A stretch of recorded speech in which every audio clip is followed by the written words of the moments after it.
یاد رکھیے جو کچھ بھی صورتحال ہے آج ملک میں، جو صورتحال ہے، اور آج سے پہلے 1947 سے جو صورتحال ہے کہ ہندو راشٹر قائم کر دیا گیا، مسلمانوں پر ایک دیو مالائی نظام تھوپ دیا گیا، مسلمانوں کے حقوق چھین لیے گئے، یہ ایسے ہی نہیں ہو گیا کہ اللہ میاں ریٹائرڈ ہو گئے، اب اللہ میاں دیکھ ہی نہیں رہے، جو چاہو کرو بھائی، میری حکومت نہیں رہی۔ ظاہر ہے کہ ایسا نہیں، کوئی درخت کا پتا اللہ کے حکم کے بغیر گرتا نہیں ہے، کوئی ذرہ فضا میں اللہ کے حکم کے بغیر اڑتا نہیں ہے۔ اس لیے یاد رکھا جائے کہ جو بھی واقعات پیش آتے ہیں وہ اللہ کے حکم سے پیش آتے ہیں، اور اللہ کا حکم کس لیے ہوتا ہے؟ اس کے اسباب ہوتے ہیں، اس کے حالات ہوتے ہیں، اس کے تقاضے ہوتے ہیں۔ قرآن اللہ کا میریکل ہے، معجزہ ہے۔ حضرت موسیٰ کی لاٹھی معجزہ تھی، قرآن اس سے بڑا معجزہ ہے۔ اگر اس معجزانہ طاقت کا استعمال کیا جاتا تو دنیا کی قوم اسلام کے سامنے سجدہ ریز ہو جاتی، قرآن کے سامنے کوئی ٹھہر نہیں سکتا۔ میرے بزرگوں، یہ اسلام کی طاقت ہے، یہ اس کی تاثیر ہے، یہ قرآن کی تاثیر ہے۔ لیکن جب تم سکڑو گے، تم ہی بزدل بنو گے، تم ہی سمٹ جاؤ گے، تم غیر مسلموں کے سامنے قرآن نہیں سناؤ گے تو تم پر اللہ کی طرف سے بزدلی مسلط ہوگی، شکست مسلط ہوگی، تمہیں مارا جائے گا۔ 200 لوگوں نے، کل کی واردات ہے، 200 لوگ گروگرام میں گھسے، ایک مسجد میں گھس کے انہوں نے نمازیوں کو مارا اور ان کو نکال دیا، اور ماب لنچنگ روز مرہ کے واقعات ہیں۔ ملک میں جنگل کا راج ہے، یہاں ظلم ہے، انسانیت کا قتل عام ہے۔ اس لیے کہ مسلمان جن کو یہ فرمایا گیا تھا کنتم خیر امت اخرجت للناس تأمرون بالمعروف وتنہون عن المنکر وتؤمنون باللہ، تم بہترین امت ہو، تمہارا کام یہ ہے کہ بھلائی کی تلقین کرو اس تمام لوگوں کو، اس لیے کہ تم کو اللہ نے پوری انسانیت کے لیے برپا کیا ہے، صرف اپنے لیے نہیں، گھر والوں کے لیے نہیں، بیوی بچوں کے لیے نہیں، خاندان و پریوار کے لیے نہیں۔ کنتم خیر امت،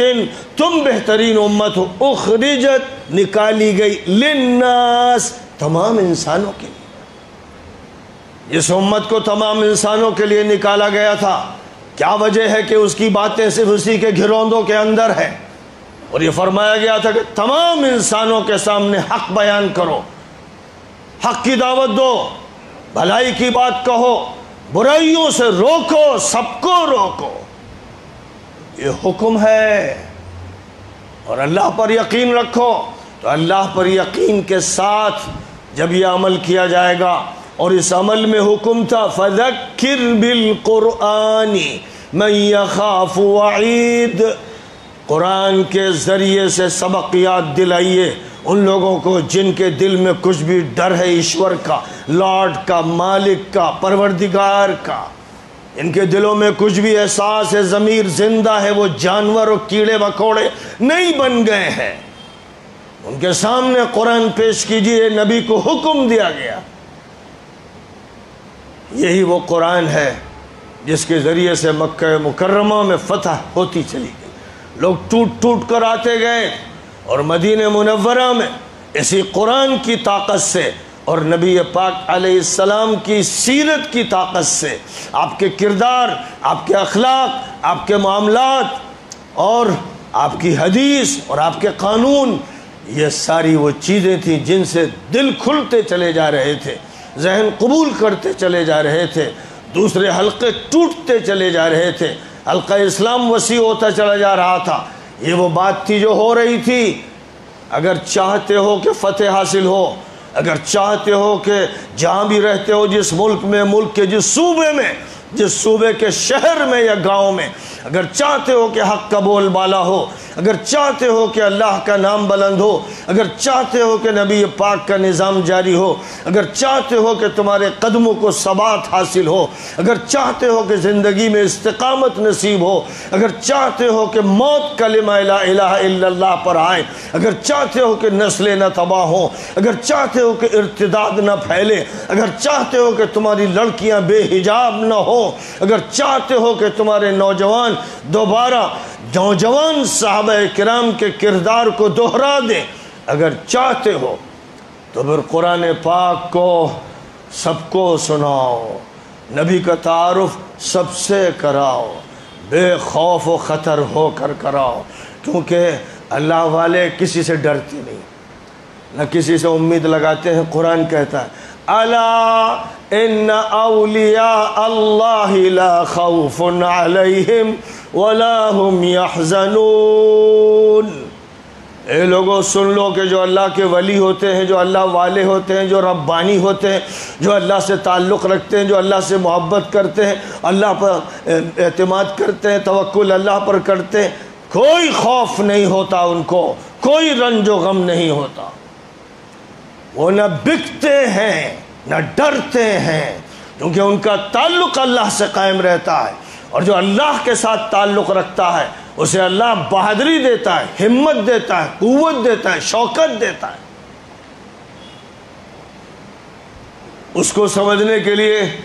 بس یہ یاد رکھیے کہ نبی پاک علیہ السلام نے فرمایا تھا اپنی امت کے لوگوں سے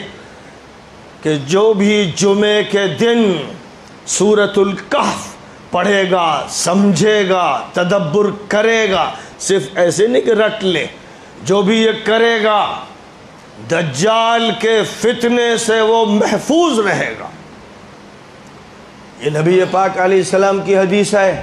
سب کو معلوم بھی ہے۔ تو کیا ہے سورۃ الکہف میں جس کی وجہ سے یہ ہوگا؟ الکہف کے معنی غار کے ہیں، اور یہ وہ غار ہے جس میں 7 نوجوانوں نے اللہ کے حکم سے پناہ لی تھی، اور اللہ نے ان پر نیند طاری کی تھی اور ان کا تحفظ فرمایا تھا۔ لیکن یہ 7 نوجوان کون تھے؟ بڑی تفصیلات ہیں، یہ 7 سلیپرز کی حیثیت سے ببلیکل لٹریچر میں ذکر کیے گئے ہیں، ان کا تذکرہ موجود ہے،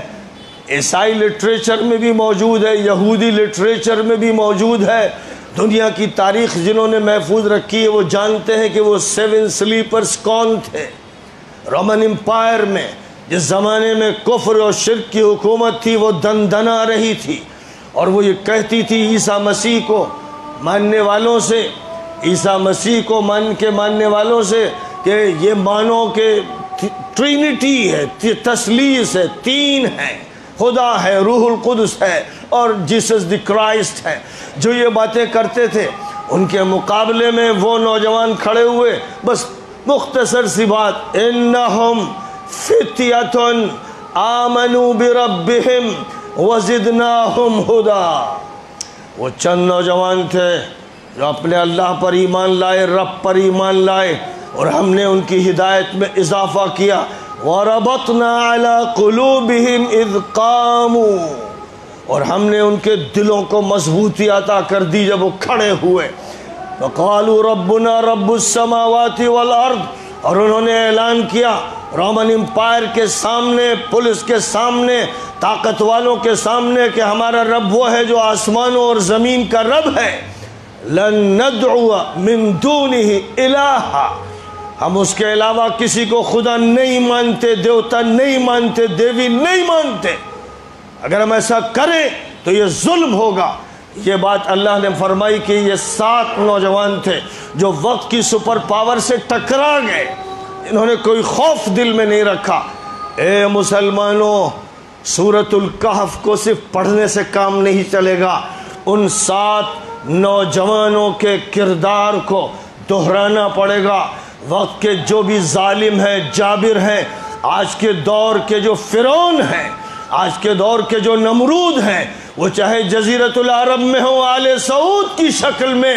چاہے وہ امارات میں ہو آل نہیان کی شکل میں، چاہے مصر میں ہو سیسی کی شکل میں، چاہے عالم عربی کے اس وقت کے فرعون، اس وقت کے نمرود، اس وقت کے جبار ہو، یا اس ملک کے فرعون، اس ملک کے جبار طاقت کے نشے میں چور ہو، مقابلہ ویسے ہی ہوگا جیسے 7 نوجوانوں نے کیا۔ یعنی ہم اللہ کی کبریائی کی بات کریں گے، ہم اللہ اکبر کہیں گے، ہم لا الہ الا اللہ کہیں گے، صرف نعرہ نہیں، ان سے کہیں گے ایشور ایک ہے، ایشور ایک ہے، اس کے علاوہ کسی کی پوجا نہیں ہوگی، اور ایشور مہان ہے، اللہ اکبر۔ ہم انہیں ان کی زبان میں، مراٹھی میں، ہندی میں، سنسکرت میں، ملیالم میں، کنڑ میں، دنیا کی تمام زبانوں میں سمجھائیں گے اللہ کی بڑائی کو، اللہ کی کبریائی کو، اللہ کی عظمت کو۔ جب ہم یہ کریں گے تو اللہ کیا کرے گا؟ وَرَبَطْنَا عَلَىٰ قُلُوبِهِمْ، ہم ان کے دل مضبوط کر دیں گے، اور زِدْنَاهُمْ هُدًى، ہم ان کی ہدایت میں اضافہ کریں گے۔ اے لوگو یہ کرنا شروع کر دو، اے لوگو یہ کرنا شروع کر دو۔ بمبئی کا کوئی محلہ باقی نہ رہے، کوئی مال و بازار باقی نہ رہے، کوئی دکان و مکان باقی نہ رہے جہاں اللہ کی عظمت کے گیت نہ گاؤ، لوگوں کو سمجھاؤ، بتاؤ، سناؤ، نعرے بازی نہیں، اسلام کی تفہیم کرو، نبی کی سیرت بیان کرو، تمہیں غلبہ حاصل ہوگا۔ اللہ کا وعدہ ہے، اور یہ اس وعدے پر یقین ہے، اللہ وعدہ خلافی نہیں کرتا۔ اے اللہ ان 7 نوجوانوں کی طاقت اور قوت اور ایمان ہمیں بھی عطا فرما، اور وقت کی جو طاقتیں ہیں ظالم و جابر و مجرم، ان پر غلبہ نصیب فرما۔ وآخر دعوانا ان الحمد